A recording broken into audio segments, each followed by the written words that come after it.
उस रात कुछ ऐसा हुआ कि मैं कभी किसी से कुछ कह नहीं सका। उस रात मुझे टेप चलाने से मना किया था, तो भी मैं माना नहीं। उन्होंने कहा था टेप मत चलाना, लेकिन इंसान जिस रहस्य को नहीं समझता उसे जानने की तड़प सबसे ज्यादा होती है। और मैं खुद को रोक नहीं पाया। ये कहानी शुरू होती है एक सर्द रात में, जब बारिश की बूंदें खिड़की से टकरा रही थीं और हवा में अजीब सी सनसनी थी।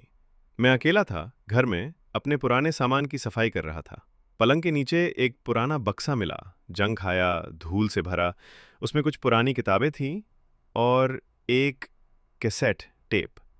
उस टेप पर कुछ लिखा नहीं था, सिर्फ एक काले मार्कर से बने हुए 3 शब्द, मत चलाना इसे। दिल तेज धड़कने लगा। क्या था इस टेप में जो किसी ने इतने सालों से छिपा रखा? मैंने खुद से वादा किया कि बस देखूंगा, चलाऊंगा नहीं। लेकिन रात के अंधेरे में, जब पूरा घर सन्नाटे में डूबा था, मेरे हाथ अपने आप टेप प्लेयर की ओर बढ़ गए। टेप शुरू हुआ बहुत धीमी आवाज से, कुछ सरसराहट, फिर एक फुसफुसाहट। राहुल। मैं चौंक गया। मेरा नाम। धीरे धीरे आवाजें और तेज होती गईं, जैसे कोई नाली के अंदर से बोल रहा हो। राहुल, नीचे देखो, हम यहाँ हैं।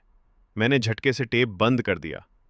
उस रात मैं बिस्तर पर लेट तो गया, लेकिन नींद आंखों से कोसों दूर थी। रात के 3:12 मुझे ऐसा महसूस हुआ कि कुछ हिला है। मैंने सिर उठाया। सामने की दीवार पर लगा आईना पलकें झपका रहा था। मैंने नहीं, वो झपका।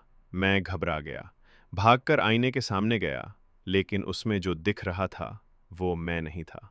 वो चेहरा मेरा था, पर आंखें वो मेरी नहीं थीं। अगले दिन मैंने पूरे घर के दरवाजे ताले से बंद कर दिए, हर खिड़की, हर कोना चेक किया, लेकिन उस रात फिर वही हुआ।